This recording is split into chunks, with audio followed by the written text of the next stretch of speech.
ਨਮਸਕਾਰ, ਸਤਿ ਸ਼੍ਰੀ ਅਕਾਲ। Day night news ਦੇ ਜਾਗੋ ਪੰਜਾਬ ਸ਼ੋਅ ਵਿੱਚ ਤੁਹਾਡਾ ਸਵਾਗਤ ਹੈ। ਸਾਨੂੰ ਦੇਖ ਰਹੇ ਨਾਰਥ ਅਮਰੀਕਾ ਦੇ ਗਲੋਬਲ ਪੰਜਾਬ ਅਤੇ ਯੂਰਪ ਦੇ ਸੰਗਤ ਟੀਵੀ ਦੇ ਦਰਸ਼ਕਾਂ ਦਾ ਵੀ ਅਸੀਂ ਸਵਾਗਤ ਕਰਦੇ ਹਾਂ।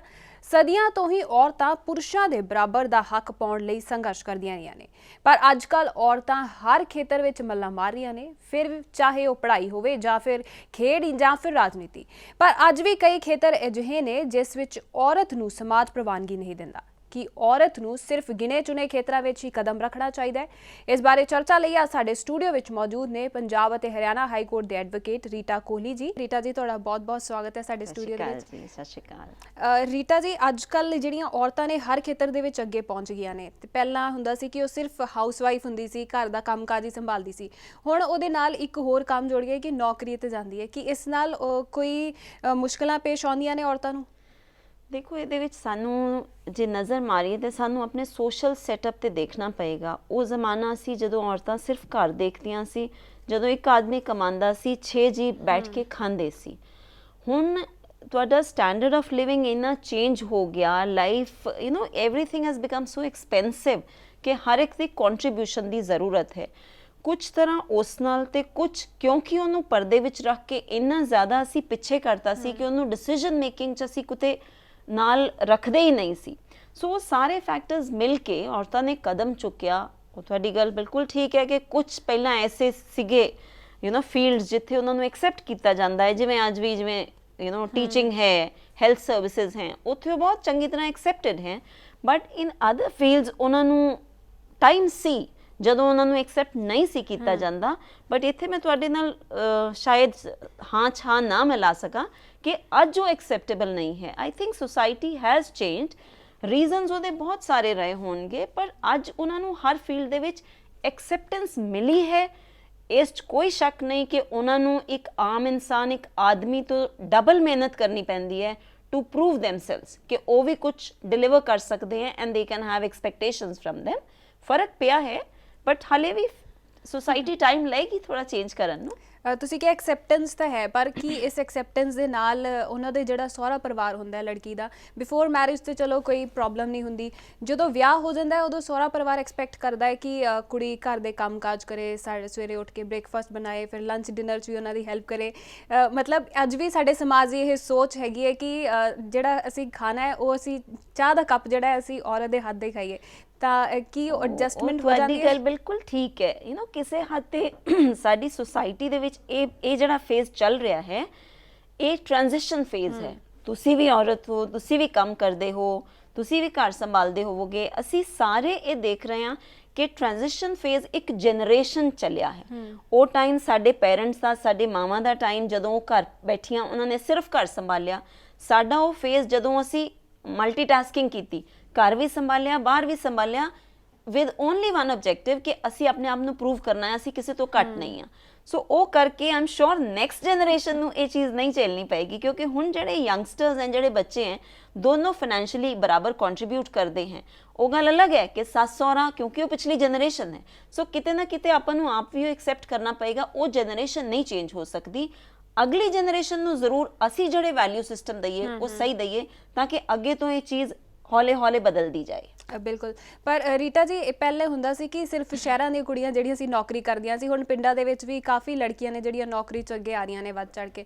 ਪਰ ਪਿੰਡਾਂ ਦੇ ਵਿੱਚ ਅੱਜ ਕੱਲ੍ਹ ਵੀ ਉਹੀ ਸੋਚ ਹੈ ਕਿ ਨਹੀਂ, ਕੁੜੀ ਨੂੰ ਟੀਚਿੰਗ ਲਾਈਨ 'ਚ ਹੀ ਜਾਣਾ ਚਾਹੀਦਾ ਹੈ। ਮੈਡਮ ਹੋਵੇ ਤਾਂ ਠੀਕ ਹੈ, ਸਵੇਰੇ ਗਈ ਤੇ ਸ਼ਾਮੀ ਘਰ ਨੂੰ ਵਾਪਸ ਆ ਜਾਊਗੀ। ਬਿਲਕੁਲ ਸਹੀ ਹੈ। ਇਹਦੇ ਵਿੱਚ ਸਾਨੂੰ ਅਪਰੀਸ਼ੀਏਟ ਕਰਨਾ ਪਏਗਾ ਕਿ ਪਿੰਡਾਂ ਦੇ ਵਿੱਚ ਜਿਹੜੇ ਲੋਕ ਹੈ ਉਹਨਾਂ ਦਾ ਐਕਸਪੋਜ਼ਰ ਘੱਟ ਹੈ। ਉਹ ਜਿਹੜੀ ਓਲਡਰ ਜਨਰੇਸ਼ਨ ਇੱਕ ਜ਼ਮਾਨਾ ਪਿੱਛੇ ਚੱਲ ਰਹੀ ਹੈ, ਉਹਨਾਂ ਦੀ ਸੋਚ ਬਿਲਕੁਲ ਉਹੀ ਹੈ ਜੋ ਤੁਸੀਂ ਕਿਹਾ ਕਿ ਲੜਕੀ ਨੇ ਘਰ ਸੰਭਾਲਣਾ ਹੀ ਸੰਭਾਲਣਾ ਤੇ ਸਭ ਉਹਨੇ ਹੀ ਕਰਨਾ ਹੈ, ਕਿਸੇ ਹੋਰ ਨੇ ਨਹੀਂ ਕਰਨਾ। ਸੋ ਸਕੂਲ ਦੀ ਟੀਚਿੰਗ ਜੌਬ ਉਹਨਾਂ ਨੂੰ ਸੂਟ ਕਰਦੀ ਹੈ ਕਿਉਂਕਿ ਤੁਸੀਂ ਸਵੇਰੇ ਗਏ, ਦੁਪਹਿਰ ਨੂੰ ਤੁਸੀਂ ਘਰ ਮੁੜ ਆਏ, ਤੁਸੀਂ ਘਰ ਸੰਭਾਲ ਲਓਗੇ। ਬਟ ਟੂ ਐਨ ਐਕਸਟੈਂਟ ਮੈਂ ਇਹ ਵੀ ਕਹਾਂਗੀ ਕਿ ਔਰਤਾਂ ਦੀਆਂ ਬਹੁਤ ਸਾਰੀਆਂ ਇਨਹੈਰੈਂਟ ਐਬਿਲਿਟੀਜ਼ ਵੀ ਹੈ ਜਿਹਦੇ ਵਿੱਚ ਕਿ ਕੁਝ ਏਰੀਆਜ਼ ਦੇ ਵਿੱਚ ਉਹ ਬਹੁਤ ਐਕਸੈਲ ਕਰਦੇ ਹੈ। ਟੀਚਿੰਗ ਤੁਸੀਂ ਲੈ ਲਓ, ਹੈਲਥ ਸਰਵਿਸਿਜ਼ ਲੈ ਲਓ, ਬੜੀਆਂ ਸਾਰੀਆਂ ਐਸੀਆਂ ਹੈ ਜਿੱਥੇ ਉਹਨਾਂ ਦੀ ਐਕਸੈਪਟੈਂਸ ਵੀ ਜ਼ਿਆਦਾ ਹੈ ਤੇ ਉਹ actually they can prove much better. Psychiatrist ਹੈ, ਕਾਉਂਸਲਰਸ ਹੈ, ਲੇਡੀਜ਼ ਦੀ ਇਨਹੈਰੈਂਟ ਐਬਿਲਿਟੀ ਹੈ, ਉਹਨਾਂ ਦੇ ਵਿੱਚ ਰੱਬ ਨੇ ਇਹ ਚੀਜ਼ ਦਿੱਤੀ ਹੈ ਕਿ ਉਹ ਬੈਟਰ ਕਰ ਸਕਦੀਆਂ ਹੈ। ਬਟ ਠੀਕ ਹੈ, ਪਿੰਡਾਂ ਦੇ ਵਿੱਚ ਵੀ ਆਫਟਰ ਆਲ ਡਿਵੈਲਪਮੈਂਟ ਸਾਰੇ ਪਾਸੇ ਆ ਰਹੀ ਹੈ, ਐਕਸਪੋਜ਼ਰ ਸਾਰੇ ਪਾਸੇ ਆ ਰਿਹਾ। ਉਹ ਵੀ ਲੜਕੀਆਂ ਪਿੱਛੇ ਕਿਉਂ ਰਹਿਣ? They are part of the society, ਉਹਨਾਂ ਨੇ ਵੀ ਕੰਟਰੀਬਿਊਟ ਕਰਨਾ ਹੈ। ਬਟ ਮੈਂ ਜਿਵੇਂ ਤੁਹਾਨੂੰ ਕਿਹਾ ਕਿ ਆਪਾਂ ਸਾਰੇ ਜਾ ਰਹੇ ਹਾਂ ਇੱਕ ਟ੍ਰਾਂਜੀਸ਼ਨ ਫੇਜ਼ ਦੇ ਥਰੂ, ਇੱਕ ਉਹ ਦੌਰ ਜਿੱਥੇ ਬਦਲਾਵ ਆ ਰਿਹਾ ਹੈ ਪਰ ਬਦਲਾਵ ਆਇਆ ਨਹੀਂ ਹੈ। ਸੋ ਸਾਨੂੰ ਇਹ ਸਫ਼ਰ ਤੇ ਕਰਨਾ ਹੀ ਪਏਗਾ, ਸਾਨੂੰ ਐਕਸੈਪਟ ਕਰਨਾ ਪਏਗਾ ਕਿ ਕਿਉਂਕਿ ਅਸੀਂ ਬਾਹਰ ਸਟੈਪ ਆਊਟ ਕੀਤਾ, ਅਸੀਂ ਆਪਣੀ ਮਰਜ਼ੀ ਨਾਲ ਬਾਹਰ ਆਏ ਹਾਂ, ਸਾਨੂੰ ਥੋੜੀਆਂ ਤਕਲੀਫਾਂ ਝੇਲਣੀਆਂ ਪੈਣਗੀਆਂ ਆਪਣੀ ਵਰਥ ਪ੍ਰੂਵ ਕਰਨ ਵਾਸਤੇ। ਅੱਗੇ ਵਾਸਤੇ ਲੋਕਾਂ ਵਾਸਤੇ ਅਸੀਂ ਸੌਖਾ ਬਣਾ ਦੇਵਾਂਗੇ ਨਾ। ਬਿਲਕੁਲ, ਜਿਵੇਂ ਪਿੰਡਾਂ ਦੀ ਕੁੜੀਆਂ ਪਹਿਲੇ ਸਿਰਫ ਟੀਚਿੰਗ 'ਚ ਇੰਟਰਸਟਡ ਸੀਗੀਆਂ, ਹੁਣ ਉਹ ਖੁਦ ਵੀ ਚਾਹੁੰਦੀਆਂ ਨੇ ਕਿ ਅਸੀਂ ਅਲੱਗ-ਅਲੱਗ ਫੀਲਡ ਦੇ ਵਿੱਚ ਜਾਈਏ, ਜਿਵੇਂ ਚਾਹੇ ਲਾਅ ਦਾ ਹੋ ਗਿਆ ਜਾਂ ਪੋਲੀਟਿਕਸ ਦੇ ਵਿੱਚ ਵੀ ਇਨਫੈਕਟ ਉਹ ਕਦਮ ਰੱਖ ਰਹੀਆਂ ਨੇ। ਪਿੰਡਾਂ ਦੇ ਵਿੱਚੋਂ ਕੁੜੀਆਂ ਸਰਪੰਚ ਬਣੀਆਂ ਨੇ। ਬਿਲਕੁਲ। ਤੇ ਹੁਣ ਉਹਨਾਂ ਕੁੜੀਆਂ ਨੂੰ ਚਾਹੇ ਉਹ ਪਿੰਡਾਂ ਦੇ ਵਿੱਚ ਸਰਪੰਚ ਬਣੀਆਂ ਨੇ, ਪਰ ਹਾਇਰ ਲੈਵਲ ਤੇ ਜੇ ਪੋਲੀਟਿਕਸ 'ਚ ਆਉਣਾ ਚਾਹੁਣ ਜਾਂ ਫਿਰ ਕੋਈ ਪ੍ਰੋਫੈਸ਼ਨਲ ਕੋਰਸ ਦੇ ਵਿੱਚ ਆਉਣਾ ਚਾਹੁਣ ਤਾਂ ਉਹਨਾਂ ਲਈ ਸਮਾਜ ਜ਼ਰੂਰ ਕਿਤੇ ਨਾ ਕਿਤੇ ਅੜਿੱਕਾ ਨਹੀਂ ਬਣਦਾ। ਤੁਹਾਡੀ ਗੱਲ ਬਿਲਕੁਲ ਠੀਕ ਹੈ। ਮੈਂ ਇਹ ਨਹੀਂ ਕਹਾਂਗੀ ਕਿ ਅੜਿੱਕਾ ਸਮਾਜ ਨਹੀਂ ਬਣਦਾ, ਬਟ ਫਿਰ ਵੀ ਮੈਂ ਇਹਨੂੰ ਬਹੁਤ ਜ਼ਿਆਦਾ ਇੰਡੋਰਸ ਕਰਕੇ ਉਹਨਾਂ ਲੜਕੀਆਂ ਨੂੰ ਜਿਨ੍ਹਾਂ ਦੀ ਐਸਪੀਰੇਸ਼ਨਸ ਹੈ ਉਹਨਾਂ ਨੂੰ ਇਹ ਵੀ ਨਹੀਂ ਕਹਾਂਗੀ ਕਿ ਉਹਨਾਂ ਨੂੰ ਡਰਨਾ ਚਾਹੀਦਾ। ਦੇਖੋ ਸਮਾਜ ਅਸੀਂ ਕਿਹਨੂੰ ਕਹਿ ਰਹੇ ਹਾਂ? ਅਸੀਂ ਕਹਿ ਰਹੇ ਹਾਂ ਔਰਤਾਂ ਅੱਗੇ ਆਉਣਾ ਚਾਹੁੰਦੀਆਂ ਹੈ। ਸਮਾਜ ਕੌਣ ਹੋਇਆ? ਅੜਿੱਕਾ ਕੌਣ? ਔਰਤ ਨਹੀਂ ਅੜਿੱਕਾ ਪਾ ਰਹੀ, ਆਦਮੀ ਅੜਿੱਕਾ ਪਾ ਰਿਹਾ ਹੈ। ਉਹ ਆਦਮੀ ਕਿਉਂ ਅੜਿੱਕਾ ਪਾ ਰਿਹਾ? ਬਿਕੋਜ਼ ਸ਼ੁਰੂ ਤੋਂ ਮੇਲ ਡੋਮੀਨੇਟਡ ਸੁਸਾਇਟੀ ਰਹੀ ਹੈ। ਨੋਰਮਸ ਸੈੱਟ ਕਰਨ ਵਾਲਾ ਸਿਵਲਾਈਜੇਸ਼ਨ ਸੋਸਾਇਟੀ ਦੇ ਜਿੰਨੇ ਵੀ ਪੈਰਾਮੀਟਰ ਸੈੱਟ ਕੀਤੇ, ਸਟੈਂਡਰਡ ਸੈੱਟ ਕਰਨ ਵਾਲਾ ਆਦਮੀ ਸੀ। ਔਰਤ ਨੂੰ ਤਾਂ ਤੁਸੀਂ ਘਰ ਰਸੋਈ 'ਚ ਬਿਠਾਤਾ ਸੀ, ਉਹਨੂੰ ਤੁਸੀਂ ਕੋਈ ਸਟੈਂਡਰਡ ਸੈੱਟ ਕਰਨ ਵਾਸਤੇ ਰੱਖਿਆ ਹੀ ਨਹੀਂ। ਆਦਮੀ ਨੇ ਹਰ ਸਟੈਂਡਰਡ ਆਪਣੀ ਕਨਵੀਨੀਅੰਸ ਦੇ ਹਿਸਾਬ ਨਾਲ ਬਣਾਇਆ ਕਿ ਇਹ ਮੈਨੂੰ ਠੀਕ ਹੈ, ਔਰਤ ਵਾਸਤੇ ਨਹੀਂ ਹੈ। ਸੋ ਅਸੀਂ ਜੇ ਉਸ 'ਚ ਆ ਰਹੇ ਹਾਂ, ਆਈ ਥਿੰਕ ਇਸ ਅਸੀਂ ਮੰਨ ਕੇ ਚੱਲੀਏ ਸਾਨੂੰ ਆਪਣੇ ਆਪ ਨੂੰ ਪ੍ਰੂਵ ਕਰਨਾ ਪਏਗਾ। ਬਿਕੋਜ਼ ਅਸੀਂ ਜਦੋਂ ਘਰੋਂ ਬਾਹਰ ਨਿਕਲਦੇ ਹਾਂ we are constantly under scanner ਕਿ ਇਹ ਜਾ ਰਹੀ ਹੈ, ਦੇਖਦੇ ਹਾਂ ਕੀ ਕਰਕੇ ਆਉਂਦੀ ਹੈ। ਇੱਕ ਚੈਲੰਜ ਹੁੰਦਾ ਹੈ ਨਾ, ਜੇ ਫੇਲ ਹੋ ਗਈ ਅਸੀਂ ਤਾਂ ਕਿਹਾ ਸੀ ਇਹ ਕਰ ਹੀ ਨਹੀਂ ਸਕਦੀ। ਬਟ ਮੇਰਾ ਕਹਿਣ ਦਾ ਮਕਸਦ ਸਿਰਫ ਇਹ ਹੈ ਕਿ ਕਿਸੇ ਨੇ ਇਸ ਚੀਜ਼ ਤੋਂ ਡਰਨਾ ਨਹੀਂ। ਚੈਲੰਜਸ ਬਹੁਤ ਹੈ, ਬਟ ਉਹੀ ਹੈ ਜੇ ਤੁਸੀਂ ਇੱਕ ਕਦਮ ਵਧਾਓਗੇ, ਬਹੁਤ ਸਾਰੀ ਸਪੋਰਟਿੰਗ ਫੋਰਸਿਸ ਵੀ ਹੈਗੀਆਂ ਜਿਹੜੀਆਂ ਤੁਹਾਨੂੰ 10 ਕਦਮ ਅੱਗੇ ਵਧਾਉਣ ਦੀ ਵੀ ਹੈਲਪ ਕਰਦੀਆਂ। ਸੋ ਆਈ ਥਿੰਕ ਆਪਾਂ ਇੱਕ ਪੋਜ਼ਿਟਿਵਿਟੀ ਲੈ ਕੇ ਚੱਲੀਏ ਤੇ ਸਾਨੂੰ ਕੋਈ ਨਹੀਂ ਰੋਕ ਸਕਦਾ। ਬਿਲਕੁਲ। ਤੁਹਾਨੂੰ ਕੀ ਲੱਗਦਾ ਹੈ ਕਿ ਤੁਹਾਡੇ ਅਕੋਰਡਿੰਗ ਟੀਚਿੰਗ ਤੋਂ ਇਲਾਵਾ ਹੋਰ ਕਿਹੜੇ ਨੋਬਲ ਪ੍ਰੋਫੈਸ਼ਨ ਨੇ ਜਿਹਦੇ ਵਿੱਚ ਲੜਕੀਆਂ ਜਿਹੜਾ ਆਪਣਾ ਕਦਮ ਚੁੱਕ ਸਕਦੀਆਂ ਨੇ ਉਹਦੇ ਵਿੱਚ? ਦੇਖੋ ਮੈਂ ਤਾਂ ਬੇਸਿਕ ਤੇ ਹੀ ਤੁਹਾਡੇ ਨਾਲ ਡਿਫਰ ਕਰਾਂਗੀ, ਕਿਉਂਕਿ ਅਸੀਂ ਇਹ ਆਈਡੈਂਟੀਫਾਈ ਕਿਉਂ ਕਰੀਏ ਕਿ ਇਹ ਐਸੇ ਪ੍ਰੋਫੈਸ਼ਨ ਹੈ ਜਿਹਦੇ ਵਿੱਚ ਲੜਕੀ ਜਾਏ, ਉਹਨੇ ਸਿਲਾਈ ਕਢਾਈ ਥੋੜੀ ਕਰਨੀ ਹੈ, ਸਿਰਫ ਬੱਚੇ ਹੀ ਥੋੜੀ ਪੜਾਣੇ ਹੈ, ਜਾਂ ਸਿਰਫ ਹੈਲਥ ਸਰਵਿਸਿਜ਼ ਜਾਂ ਕਿਸੇ ਨੂੰ ਉਹੀ ਥੋੜੀ ਦੇਣੀ ਹੈ, ਪ੍ਰੋਵਾਈਡ ਕਰਨਾ comfort. She should come out. ਉਹਨਾਂ ਨੇ ਸਟੈਪ ਆਊਟ ਕੀਤਾ ਹੈ, ਲੜਕੀਆਂ ਪਾਇਲਟ ਬਣ ਗਈਆਂ, ਲੜਕੀਆਂ डिफेंस फोर्सेस च आ गई, पैरामिलिटरी च आ गई, प्रेसिडेंट तक बन गई। एब्सोल्युटली। सो ਅਸੀਂ ਇਹ ਬਿਲਕੁਲ ਨਹੀਂ ਆਈਡੈਂਟੀਫਾਈ ਜਾਂ ਡਿਫਾਈਨਿੰਗ ਲਾਈਨ ਨਹੀਂ ਪਾਣੀ ਕਿ ਇਧਰ ਕੁੜੀਆਂ ਦੀਆਂ ਹੈ ਤੇ ਹੁਣ ਤਾਂ ਗ੍ਰੈਜੂਅਲੀ ਅਸੀਂ ਦੇਖ ਰਹੇ ਹਾਂ। ਆਈ ਵਾਸ ਟੋਲਡ ਇਨ ਫੈਕਟ, ਮੈਨੂੰ ਦੱਸਿਆ ਕਿਸੇ ਨੇ ਕਿ ਯੂਨੀਵਰਸਿਟੀ ਦੇ ਵਿੱਚ ਲਾਅ ਦੀ ਜਿਹੜੀ ਐਂਟਰੈਂਸ ਐਗਜ਼ਾਮ ਹੈ, ਹਰ 4 ਕੁੜੀਆਂ ਜਿਹੜੀਆਂ ਕੁਆਲੀਫਾਈ ਕਰਦੀਆਂ ਉਹਦੇ ਪਿੱਛੇ ਇੱਕ ਮੁੰਡਾ ਹੈ। सो ग्रैजुअली बहुत चेंज हो रहे हैं। लड़कियां सिंसियर हैं, डेडिकेटेड हैं, पढ़दियां ज़्यादा हैं, उन्हां दियां डिस्ट्रैक्शंस घट हैं। सो ग्रैजुअली तुसी आपे देखोगे बिना एफर्ट तो करदे करदे जिन्ने आपां मेल डोमिनेटेड फील्ड देखते हैं ना, ग्रैजुअली उन्हां दे विच चेंज आएगा, बहुत ज़रूरी चेंज आएगा and it will be a very positive effect towards society. I think ਅਸੀਂ ਆਈਡੈਂਟੀਫਾਈ ਨਾ ਕਰੀਏ, ਕਿਉਂਕਿ ਜਿਵੇਂ ਅਸੀਂ ਆਈਡੈਂਟੀਫਾਈ ਕਰਨ ਲੱਗ ਜਾਂਦੇ ਹਾਂ ਟੀਚਿੰਗ ਜਾਂ ਹੈਲਥ ਸਰਵਿਸਿਜ਼ ਜਾਂ ਨਰਸਿੰਗ, ਉਹ ਲੋਕੀ ਸੋਚਦੇ ਆ ਨਹੀਂ ਨਹੀਂ ਕੁੜੀ ਨੂੰ ਉੱਥੇ ਹੀ ਭੇਜਣਾ, ਹੋਰ ਕਿਤੇ ਭੇਜਣਾ ਨਹੀਂ ਹੈ। ਸੋ ਮੈਂ ਕੋਸ਼ਿਸ਼ ਕਰਾਂਗੀ ਕਿ ਮੈਂ ਉਹ ਡੋਰ ਵਾਈਡ ਓਪਨ ਰੱਖਾਂ, ਤੁਹਾਡਾ ਜਿੱਥੇ ਦਿਲ ਕਰਦਾ ਹੈ ਜਾਓ ਕਰੋ, ਐਂਡ ਇਟਸ ਅ ਚੈਲੰਜ, ਕਿਉਂ ਨਾ ਕਰੋ। ਸ਼ੈਫ ਬਣਨਾ, ਪਹਿਲੇ ਕੁੜੀਆਂ ਬਹੁਤ ਘੱਟ ਆਉਂਦੀਆਂ ਸੀ, ਤੁਸੀਂ ਕਾਮੇਡੀ ਸੀਰੀਅਲ ਟੀਵੀ ਤੇ ਦੇਖਦੇ ਹੋ ਸਾਰੇ ਮੁੰਡੇ ਆਉਂਦੇ ਸੀ। ਦੇਰ ਆਰ ਫਿਊ ਗਰਲਸ ਜਿਹੜੀਆਂ ਆਈਆਂ ਹੈ who made their mark. There are lot of politics ਦੇ ਵਿੱਚ ਉਹਨਾਂ ਨੂੰ ਮੁਸ਼ਕਿਲ ਹੈ, ਕਿਉਂਕਿ ਸਾਰੀ ਸੋਸਾਇਟੀ ਮੇਲ ਡੋਮੀਨੇਟਡ ਹੈ। ਚੇਂਜ ਆਏਗਾ, ਪਰ ਅਸੀਂ ਇਹ ਸੋਚ ਕੇ ਕੋਈ ਵੀ ਫੀਲਡ ਛੱਡ ਨਾ ਦਈਏ ਕਿ ਇਹ ਜੀ ਅੱਜ ਤੱਕ ਆਦਮੀਆਂ ਦਾ ਹੀ ਬਣਿਆ। ਹੁਣ ਤਾਂ ਅਸੀਂ ਟਰਾਈ ਕਰ ਰਹੇ ਹਾਂ ਕਿ ਕੰਸਟਰਕਸ਼ਨ ਦੇ ਵਿੱਚ ਵੀ ਕੁੜੀਆਂ ਆਉਣੀਆਂ ਚਾਹੀਦੀਆਂ, डिजाइनर्स कुड़ियां हैं, they can deliver much better, क्यों ना करन। पर रीटा जी कहंदे ने कि फिल्मां ਜਿਹੜੀਆਂ ਹੁੰਦੀਆਂ ਨੇ ਕਿ ਸਮਾਜ ਦਾ ਇੱਕ ਪੱਖ ਹੁੰਦਾ ਹੈ ਕਿ ਇੱਕ ਤੁਹਾਡੇ ਲਈ ਇਮੇਜ ਬਣ ਜਾਂਦੀ ਹੈ ਉਹਦੇ ਵਿੱਚ। ਹੁਣ ਫਿਲਮਾਂ ਦੀ ਗੱਲ ਹੀ ਕਰੀਏ ਤਾਂ ਉਹਦੇ ਵਿੱਚ ਔਰਤ ਪ੍ਰਧਾਨ ਫਿਲਮਾਂ ਨਹੀਂ ਹੁੰਦੀਆਂ, ਜ਼ਿਆਦਾਤਰ ਜਿਹੜੀਆਂ ਮਰਦ ਪ੍ਰਧਾਨ ਫਿਲਮਾਂ ਹੀ ਹੁੰਦੀਆਂ ਨੇ। ਤੇ ਉਸ ਵਿੱਚ ਵੀ ਸਾਨੂੰ ਇਹ ਨਹੀਂ ਚਾਹੀਦਾ ਕਿ ਔਰਤ ਪ੍ਰਧਾਨ ਫਿਲਮਾਂ ਹੋਣ, ਉਹਦੇ ਵਿੱਚ ਲੀਡ ਰੋਲ ਵਿੱਚ ਵੀ ਦੇਖਿਆ ਜਾਏ ਤਾਂ ਹੀਰੋ ਨੂੰ ਜ਼ਿਆਦਾ ਰੋਲ ਦਿੱਤਾ ਜਾਂਦਾ ਹੈ। ਨਹੀਂ, ਤੁਹਾਡੀ ਗੱਲ ਬਿਲਕੁਲ 100% ਠੀਕ ਹੈ। ਇਹ ਇੰਡਸਟਰੀ ਦੇ ਵਿੱਚੋਂ ਆਵਾਜ਼ ਉੱਠਣੀ ਚਾਹੀਦੀ ਹੈ। ਇਹ ਆਵਾਜ਼ ਉੱਥੇ ਦੀਆਂ ਲੇਡੀਜ਼ ਦੀ ਆਣੀ ਚਾਹੀਦੀ ਹੈ। ਉੱਥੇ ਜਿਹੜੇ ਮੇਕਰਸ हैं they should realize that society is changing to an extent। films like ਜਿੱਥੇ ਵਿਦਿਆ ਬਾਲਨ and ਕਿਸੇ ਜ਼ਮਾਨੇ 'ਚ Shabana Azmi used to be the focus। ਤੁਸੀਂ ਥੋੜਾ ਜਿਹਾ ਸਬਸਟੈਂਸ ਦਿਓ and I'm sure ਉੱਥੇ ਵੀ ਚੇਂਜ ਆ ਰਿਹਾ ਹੈ, though it is very slow। ਬਾਕੀ ਫੀਲਡਸ ਨਾਲੋਂ ਰਿਫਲੈਕਸ਼ਨ ਚਾਹੀ ਹੁੰਦੀ ਹੈ ਫਿਲਮਾਂ, ਬਟ ਉੱਥੇ ਸਲੋ ਹੈ। ਬਟ ਵੀ ਸਟਿਲ ਥਿੰਕ ਕਿ ਐਟਲੀਸਟ ਉਹਨਾਂ ਦੇ ਪੇ ਸਟਰਕਚਰ ਦੇ ਵਿੱਚ ਬਾਈ ਐਂਡ ਲਾਰਜ ਹੋਏਗਾ, ਬਟ ਐਟਲੀਸਟ ਟੌਪ ਲੀਡ ਤੇ ਕਹਿੰਦੇ ਆ ਕਿ ਸ਼ਾਇਦ ਹੁਣ ਉਹਨਾਂ ਫਰਕ ਨਹੀਂ ਰਿਹਾ ਜਿਵੇਂ ਪਹਿਲਾਂ ਹੁੰਦਾ ਸੀ। ਸੋ ਕਿਤੇ ਨਾ ਕਿਤੇ they will have to assert themselves. ਅਸੀਂ ਇੱਥੇ ਜਿੰਨੀ ਵੀ ਗੱਲ ਕਰਾਂਗੇ ਇਟ ਵਿਲ ਬੀ ਅਕੈਡਮਿਕ, ਜਦ ਤੱਕ ਕਿ ਉਸ ਸੋਰਸ ਤੋਂ ਆਵਾਜ਼ ਨਹੀਂ ਆਉਂਦੀ ਕਿ ਹਾਂ ਸਾਨੂੰ ਜ਼ਿਆਦਾ ਰਿਪਰੈਜ਼ੈਂਟੇਸ਼ਨ ਚਾਹੀਦੀ ਹੈ। ਪਰ ਇਹੀ ਹੈ ਕਿ ਫਿਲਮਾਂ ਦੇ ਵਿੱਚ ਜ਼ਿਆਦਾਤਰ ਇਹ ਨਹੀਂ ਦੇਖਣ ਨੂੰ ਮਿਲਦਾ ਕਿ ਲੜਕੀਆਂ ਨੂੰ ਸਿਰਫ ਗਲੈਮਰ ਦੇ ਤੌਰ ਤੇ ਯੂਜ਼ ਕੀਤਾ ਜਾ ਰਿਹਾ। ਮੈਂ ਤੁਹਾਡੇ ਨਾਲ ਬਿਲਕੁਲ ਸਹਿਮਤ ਹਾਂ। ਉਹਦੇ ਵਿੱਚ ਅਸੀਂ ਜੇ ਦੇਖੀਏ, ਅਸੀਂ ਉਹਨਾਂ ਨੂੰ ਕਹੀਏ ਕਿ ਉਹ ਆਪਣੇ ਆਪ ਨੂੰ ਐਸਾ ਪੋਰਟਰੇਲ ਕਿਉਂ ਕਰਦੀਆਂ ਹੈ, ਉਹਦੇ ਬਿਲਕੁਲ ਟੂ ਕੰਟਰਾਸਟਿੰਗ ਡਾਇਮੈਂਸ਼ਨਸ ਹੋਣਗੀਆਂ। ਇੱਕ ਹੈ ਕਿ ਕਿਸੇ ਦੀ ਨੀਡ ਮਨੀ ਹੈ, ਉਹ ਕਿਸੇ ਵੀ ਲੈਵਲ ਤੱਕ ਜਾਏਗੀ ਸਿਰਫ ਪੈਸਾ ਕਮਾਉਣ ਵਾਸਤੇ। ਇੱਕ ਹੈ ਦੂਸਰੀ ਜੋ ਅਦਰ ਕੰਟਰਾਸਟ ਹੈ, I am independent, it is my life, ਮੈਂ ਜੋ ਮਰਜ਼ੀ ਕਰਾਂ। ਰੀਟਾ ਜੀ ਕਾਲਰ ਸਾਡੇ ਨਾਲ ਜੁੜੇ ਹੋਏ ਨੇ, ਪਹਿਲਾਂ ਉਹਨਾਂ ਨੂੰ ਦੇਖ ਲੈਂਦੇ ਹਾਂ। ਹੈਲੋ, ਕੀ ਨਾਂ ਹੈ ਤੁਹਾਡਾ, ਕਿੱਥੋਂ ਬੋਲ ਰਹੇ ਹੋ? ਹੈਲੋ, ਸਤਿ ਸ਼੍ਰੀ ਅਕਾਲ। ਮੈਂ ਪਾਲ ਬੋਲ ਰਿਹਾ ਕੈਲਗਰੀ ਕੈਨੇਡਾ ਤੋਂ ਜੀ। ਬਹੁਤ ਬਹੁਤ ਸਵਾਗਤ ਹੈ ਤੁਹਾਡਾ, ਕੀ ਕਹਿਣਾ ਚਾਹੋਗੇ ਤੁਸੀਂ? ਹਾਂਜੀ, ਮੈਂ ਕਹਿੰਦਾ ਵੀ ਆਪਾਂ ਆਪਣੇ ਸਮਾਜ ਬਾਰੇ ਆਪਾਂ ਬਹੁਤ ਗਲਤ ਮੈਸੇਜ ਦੇ ਰਹੇ ਹਾਂ ਆਪਣੇ ਜਵਾਕਾਂ ਨੂੰ ਵੀ ਆਪਾਂ ਜਿਹੜੀ ਔਰਤ ਨੂੰ ਜਿੰਨੀ ਅਸੀਂ ਰਿਸਪੈਕਟ ਦਿੱਤੀ ਹੈ ਸਾਡੇ ਸਮਾਜ ਨੇ, ਉਹ ਕਿਸੇ ਵੀ ਦੁਨੀਆ ਦੇ ਕੋਈ ਵੀ ਨਾ ਦੇ ਸਕਦਾ। ਨਾ ਉਹ ਜਾਂ ਵੈਸਟਰਨ ਸਿਸਟਮ ਦੇ ਵਿੱਚ ਹੁਣ ਵੂਮਨ ਨੂੰ ਜਿੰਨਾ ਅਬਿਊਜ਼ ਵੂਮਨ ਦਾ ਹੈਗਾ, ਆਪਣੇ 12-13 years old single mothers abusing drugs alcohol, ਇਹਨੂੰ ਕਿ ਤੁਸੀਂ ਫਰੀਡਮ ਕਹਿੰਦੇ ਹੈਗਾ। ਮੇਰਾ ਖਿਆਲ ਵੀ ਜਿਹੜੀ ਅਸੀਂ ਔਰਤ ਨੂੰ ਵੀ treat as she is a goddess, she is creator of this world, she is honour of our family. ਜਿਹੜੀ ਵੂਮਨ ਪ੍ਰੋਡਕਟਿਵ ਹੈਗੀ ਉਹ ਘਰੇ ਵੀ ਪ੍ਰੋਡਕਟਿਵ ਹੈ, ਜੋ ਬਾਹਰ ਵੀ ਅਸੀਂ ਦੇਖਣਾ ਹੈਗਾ ਵੀ ਆਪਾਂ ਔਰਤ ਨੇ ਘਰ ਸਾਂਭਣਾ ਕਿ ਜਾਂ ਉਹਨੇ ਆਪਣੇ ਐਂਟਰਟੇਨਮੈਂਟ ਜਾਂ ਮਾਰਕੀਟਿੰਗ ਟੂਲ ਬਣਨਾ ਹੈਗਾ। ਵੀ ਉਹ ਆਪਾਂ ਨੂੰ ਓਪਨ ਡਿਬੇਟ ਆਉਣ ਜਿਹਦੇ ਨਾਲ ਕਿ ਆਪਾਂ ਨੂੰ ਵਨ ਸਾਈਡਡ ਵੀ ਅਸੀਂ ਐਵਰੀਡੇ ਅਸੀਂ ਪੁਸ਼ ਕਰੀ ਜਾਈਏ ਵੀ ਅਸੀਂ ਵੂਮਨ ਨੂੰ ਆਹ ਕਰਦੇ ਅਸੀਂ ਉਹ ਕਰਦੇ। ਮੇਰਾ ਖਿਆਲ ਦੈਟਸ ਰੋਂਗ।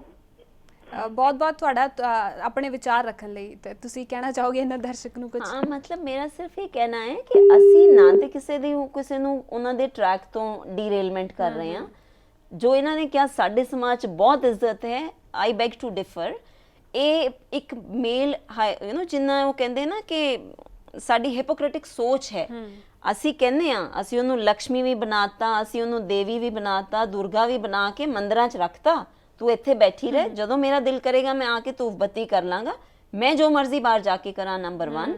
ਨੰਬਰ 2, ਉਸੇ ਹੀ ਦੁਰਗਾ ਨੂੰ, ਉਸੇ ਹੀ ਦੇਵੀ ਨੂੰ, ਲక్ష్ਮੀ ਨੂੰ, ਸਰਸਵਤੀ ਨੂੰ ਅਸੀਂ ਰੋਜ਼ ਮਾਰਦੇ ਹਾਂ।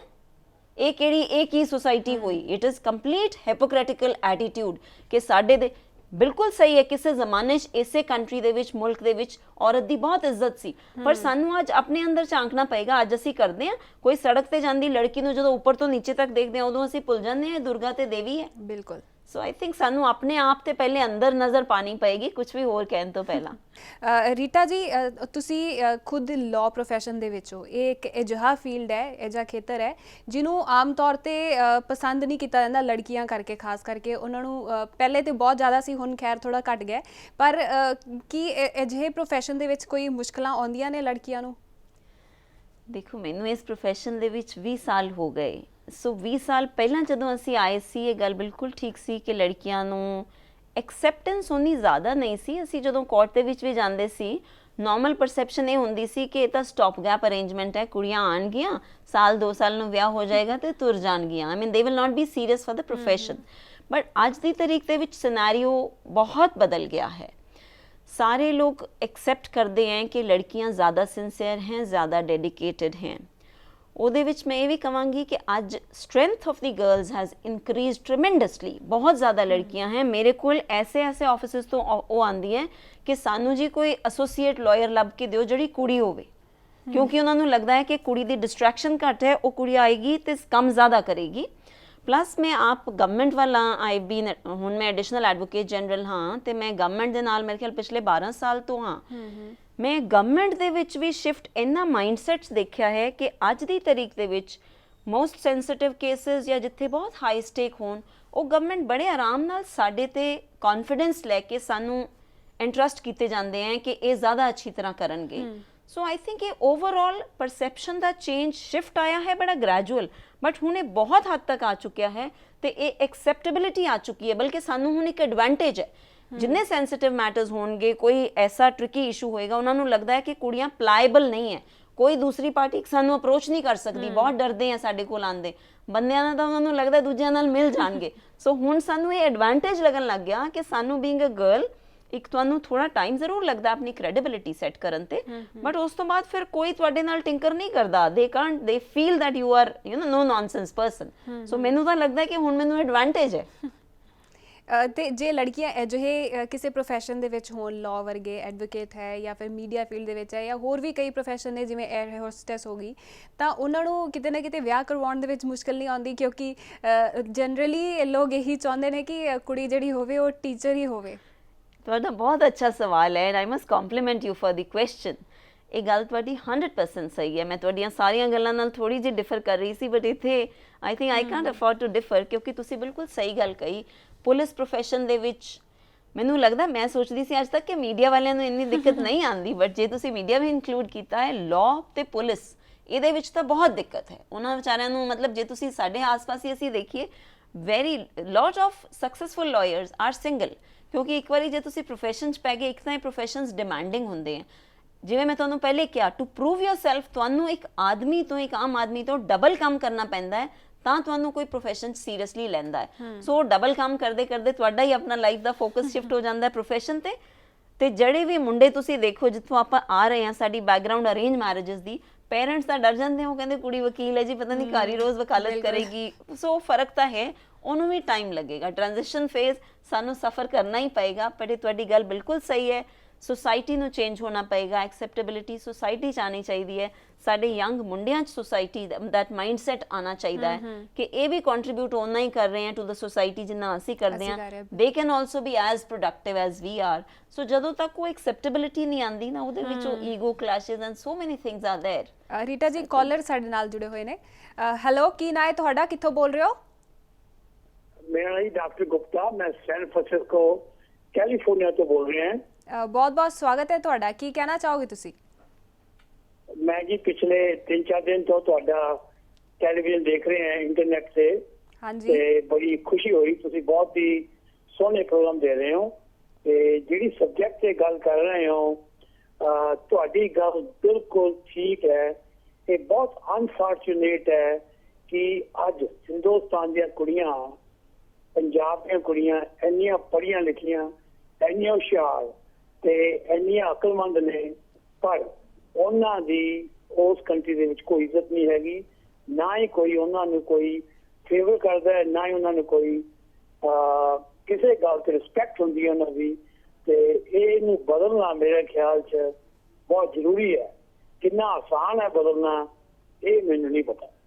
ਬਹੁਤ-ਬਹੁਤ ਧੰਨਵਾਦ, ਤੁਸੀਂ ਬਹੁਤ ਅੱਛਾ ਵਿਚਾਰ ਰੱਖਿਆ। ਰੀਟਾ ਜੀ, ਕੁਝ ਕਹਿਣਾ ਚਾਹੋਗੇ ਇਹਨਾਂ ਨੂੰ, ਕਿਉਂਕਿ ਉਹਨਾਂ ਨੇ ਬਹੁਤ ਚੰਗੀ ਗੱਲ ਕਹੀ ਹੈ ਕਿ ਬਦਲਣਾ ਹੈ। ਇਹ ਕਿੱਥੋਂ ਸੀ ਕਾਲਰ? ਕੈਲੀਫੋਰਨੀਆ ਤੋਂ ਸੀਗੇ। ਕੈਲੀਫੋਰਨੀਆ। ਨਹੀਂ, ਇਹਨਾਂ ਨੇ ਬਹੁਤ ਅੱਛੀ ਗੱਲ ਕੀਤੀ ਹੈ।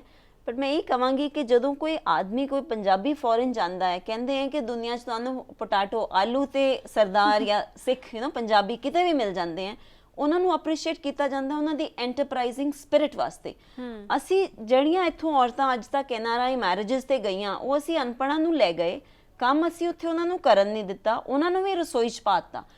ਵੀ ਆਰ ਵੈਰੀ ਸ਼ੋਰ ਕਿ ਜੇ ਉਹਨਾਂ ਔਰਤਾਂ ਨੂੰ ਵੀ ਸੁਸਾਇਟੀ 'ਚ ਕੰਟਰੀਬਿਊਟ ਕਰਨ ਦਾ ਮੌਕਾ ਮਿਲਦਾ, ਐਂਟਰਪ੍ਰਾਈਜ਼ਿੰਗ ਸਪਿਰਿਟ ਸਾਡੇ ਬਲੱਡ 'ਚ ਹੈ, ਉਹਦਾ ਜ਼ਰੂਰ ਫਰਕ ਪਏਗਾ। ਤੇ ਜੇ ਇਹਨਾਂ ਵਰਗੇ ਅੱਛੀ ਸੋਚ ਰੱਖਣ ਵਾਲੇ ਲੋਕ ਜ਼ਿਆਦਾ ਹੋਣਗੇ ਤੇ ਆਮ ਸ਼ੋਰ ਉਹਨੂੰ ਬਦਲਣ 'ਚ ਵੀ ਟਾਈਮ ਨਹੀਂ ਲੱਗਣਾ, ਜ਼ਰੂਰ ਬਦਲੇਗਾ। ਬਿਲਕੁਲ। ਰੀਟਾ ਜੀ, ਅੱਜ ਵੀ ਜਿਹੜੀ ਔਰਤ ਹੈ ਉਹਨੂੰ ਮਰਦ ਦੇ ਪੈਰ ਦੀ ਜੁੱਤੀ ਪਹਿਲੇ ਸਮਝਿਆ ਜਾਂਦਾ ਸੀ, ਤੇ ਅੱਜ ਵੀ ਕਿਤੇ ਨਾ ਕਿਤੇ ਉਹਨੂੰ ਬਰਾਬਰ ਦਾ ਦਰਜਾ ਨਹੀਂ ਦਿੱਤਾ ਜਾਂਦਾ। ਉਹ ਅੱਜ ਵੀ ਸੰਘਰਸ਼ ਕਰ ਰਹੀ ਹੈ, ਚਾਹੇ ਘਰ ਦੇ ਵਿੱਚ ਉਹਨੂੰ ਕਰਨਾ ਪਵੇ, ਚਾਹੇ, ਕਿਉਂਕਿ ਬਹੁਤ ਸਾਰੇ ਅਜਿਹੇ ਮਾਮਲੇ ਹੁੰਦੇ ਨੇ ਜਿਹੜੇ ਡੋਮੈਸਟਿਕ ਵਾਇਲੈਂਸ ਦੇ ਹੁੰਦੇ ਨੇ, ਤੇ ਉੱਥੇ ਔਰਤ ਨੂੰ ਕੀ ਕਰਨਾ ਚਾਹੀਦਾ ਹੈ? ਦੇਖੋ, ਆਪਣੇ ਰਾਈਟਸ ਵਾਸਤੇ ਖੜਾ ਹੋਣਾ ਹਰ ਇੱਕ ਇਨਸਾਨ ਨੂੰ ਚਾਹੀਦਾ ਹੈ। ਅਨਫੋਰਚੂਨੇਟਲੀ ਸਾਡੇ ਇੱਥੇ ਪੜ੍ਹਾਈ ਦੇ ਵਿੱਚ ਨਾ ਮੈਥ, ਸਾਇੰਸ ਸਭ ਕੁਝ ਪੜ੍ਹਾ ਦਿੰਦੇ ਆ ਤੁਹਾਨੂੰ ਰੱਟੇ, ਤੁਹਾਡੇ ਰਾਈਟਸ ਐਂਡ ਡਿਊਟੀਜ਼ ਨਹੀਂ ਪੜ੍ਹਾਈਆਂ ਜਾਂਦੀਆਂ, ਤੁਹਾਨੂੰ ਆਪਣੇ ਉਸ 'ਤੇ ਖੜਾ ਹੋਣਾ ਨਹੀਂ ਸਿਖਾਇਆ ਜਾਂਦਾ। ਸੋ ਡੋਮੈਸਟਿਕ ਵਾਇਲੈਂਸ, ਇੱਕ ਤੇ ਤੁਸੀਂ ਫਿਜ਼ੀਕਲੀ ਵੀਕ ਹੋ, ਉਹਦਾ ਬਹੁਤ ਇੱਕ ਨਤੀਜਾ ਰਹਿੰਦਾ ਹੈ ਕਿ ਇੱਕ ਬੰਦੇ ਦੀ ਈਗੋ ਹਰਟ ਹੋ ਗਈ, ਉਹਨੂੰ ਹੋਰ ਤਾਂ ਕੋਈ ਤਰੀਕਾ ਲੱਭਿਆ ਨਹੀਂ ਟੂ ਕਾਊਂਟਰ ਯੂ, ਉਹ ਕਹੇਗਾ ਜੀ ਉੱਠ ਕੇ ਥੱਪੜ ਮਾਰ ਦਿਓ ਜਾਂ ਹੀ ਉੱਥੋਂ ਵਾਇਲੈਂਸ ਸ਼ੁਰੂ ਹੋ ਜਾਂਦੀ ਹੈ।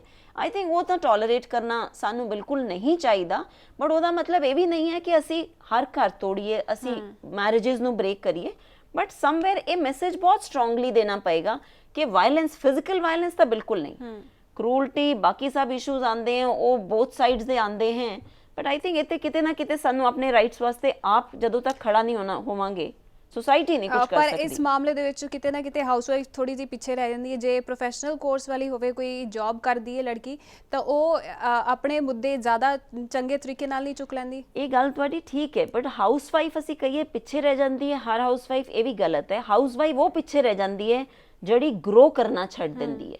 ਘਰ ਦੇ ਵਿੱਚ ਰਹਿ ਕੇ ਤੁਸੀਂ ਪਰਸਨਲ ਗਰੋਥ ਕਰੀ ਜਾਓ, ਇਫ ਯੂ ਰਿਮੇਨ, ਤੁਸੀਂ ਅਲਾਈਵ ਰਹੋ ਦੁਨੀਆ ਦੇ, ਆਪਣੀ ਅੱਖਾਂ ਤੇ ਕੰਨ ਖੋਲ ਕੇ ਰੱਖੋ, ਤੇ ਤੁਸੀਂ ਕਦੀ ਵੀ ਖੜੇ ਹੋ ਸਕਦੇ ਹੋ ਜ਼ਰੂਰਤ ਪਏ ਤੇ। ਅਸੀਂ ਆਪਣੇ ਸ਼ਟਰਸ ਆਪ ਬੰਦ ਕਰ ਦਿੰਦੇ ਹਾਂ। ਅਸੀਂ ਸੋਚਦੇ ਹਾਂ ਸਾਡਾ ਹਸਬੈਂਡ ਮਿਲ ਗਿਆ, ਇੱਕ ਚੰਗਾ ਜਿਹਾ ਮੁੰਡਾ ਹੈਗਾ, ਪੈਸੇ ਲਿਆ ਰਿਹਾ ਹੈ, 2 ਬੱਚੇ ਹੈਗੇ ਆ, ਉਹ ਪੜ੍ਹ ਰਹੇ ਹੈ, ਬਸ ਅਸੀਂ ਆਪਣੇ ਮਾਈਂਡ ਦੇ ਸ਼ਟਰਸ ਹੀ ਬੰਦ ਕਰ ਦਿੰਦੇ ਹਾਂ ਕਿ ਸਾਡੀ ਪਰਸਨਲ ਗਰੋਥ ਦੀ ਜ਼ਰੂਰਤ ਨਹੀਂ ਹੈ। ਦੈਟ ਇਜ਼ ਉਹ ਜ਼ਰਾ ਸਭ ਤੋਂ ਜ਼ਿਆਦਾ ਇੱਕ ਨਾਜ਼ੁਕ ਟਾਈਮ ਹੁੰਦਾ ਹੈ ਜਿੱਥੇ ਅਸੀਂ ਆਪਣੇ ਆਪ ਨੂੰ ਇੰਨਾ ਵਲਨਰੇਬਲ ਬਣਾ ਲੈਂਦੇ ਹਾਂ। ਅਸੀਂ ਆਪਣਾ ਸਰਕਲ ਰੱਖੀਏ, ਆਪਣੀ ਸੁਸਾਇਟੀ ਰੱਖੀਏ, ਆਪਣਾ ਚਾਹੇ ਘਰ ਦਾ ਹੀ ਕੰਮ ਕਰੀਏ, ਬਟ ਇੱਕ ਉਹ ਰਤਾ ਰਹੇ ਕਿ we are also aware of ਕਿ ਸੁਸਾਇਟੀ ਦੁਨੀਆ 'ਚ ਕੀ ਹੋ ਰਿਹਾ ਹੈ। ਜਦੋਂ ਅਸੀਂ ਉਹ ਛੱਡ ਦਿੰਦੇ ਹਾਂ, ਅਖਬਾਰ ਅਸੀਂ ਨਹੀਂ ਪੜ੍ਹਨੀ, ਟੀਵੀ ਤੇ ਅਸੀਂ ਉਹ ਸੱਸ ਬਹੂ ਦੇ ਸੀਰੀਅਲਸ ਦੇਖੀ ਜਾਂਦੇ ਹਾਂ, ਵੀ ਸਟਾਪ ਇੰਟਰੈਕਟਿੰਗ ਵਿਦ ਦ ਵਰਲਡ, ਉਹਦੇ ਨਾਲ ਬਹੁਤ ਫਰਕ ਪੈਂਦਾ ਹੈ। ਪਰਸਨਲ ਗਰੋਥ ਜਿੱਥੇ ਖਤਮ ਹੋਈ ਨਹੀਂ ਤੁਹਾਡੀ, ਯੂ ਸਟਾਰਟ ਸਟੈਗਨੇਟਿੰਗ। ਪਰ ਇਹ ਵੀ ਅੱਜ ਕੱਲ੍ਹ ਕਿਹਾ ਜਾਂਦਾ ਹੈ ਕਿ ਜੇ ਲੜਕੀ ਨੌਕਰੀ ਕਰਦੀ ਹੋਵੇ, ਇਕਨੋਮਿਕਲੀ ਉਹ ਹਾਇਰ ਲੈਵਲ ਤੇ ਪਹੁੰਚ ਰਹੀ ਹੈ, ਸਟੈਂਡ ਹੋ ਰਹੀ ਹੈ, ਤੇ ਮਰਦ ਦੇ ਬਰਾਬਰ ਵੀ ਪਹੁੰਚ ਗਈ ਹੈ, ਪਰ ਇੱਥੇ ਕਿਤੇ ਨਾ ਕਿਤੇ ਈਗੋ ਵਾਲਾ ਇਸ਼ੂ ਨਹੀਂ ਆ ਜਾਂਦਾ। 100% I will agree with you 100%।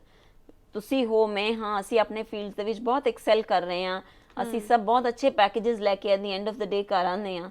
ਜੇ ਤੁਹਾਡੇ ਨਾਲ ਤੁਹਾਡਾ ਹਸਬੈਂਡ, ਤੁਹਾਡਾ ਕੋਈ ਵੀ ਉਹਦਾ ਘੱਟ ਹੈ, ਤੇ ਕਿਤੇ ਨਾ ਕਿਤੇ ਹਾਲੇ ਸੁਸਾਇਟੀ ਇੰਨੀ ਚੇਂਜ ਨਹੀਂ ਹੋਈ ਕਿ ਐਕਸੈਪਟੇਬਿਲਿਟੀ ਆ ਜਾਏ। ਉਹ ਆਦਮੀ ਚਾਹੇ ਤੁਹਾਡੇ ਤੋਂ ਵੱਧ ਲਿਆਏਗਾ, ਘੱਟ ਲਿਆਏਗਾ, ਹੀ ਵਿਲ ਸਟਿਲ ਐਕਸਪੈਕਟ ਕਿ ਰਸੋਈ 'ਚ ਤੁਸੀਂ ਹੋ ਜਾਓ।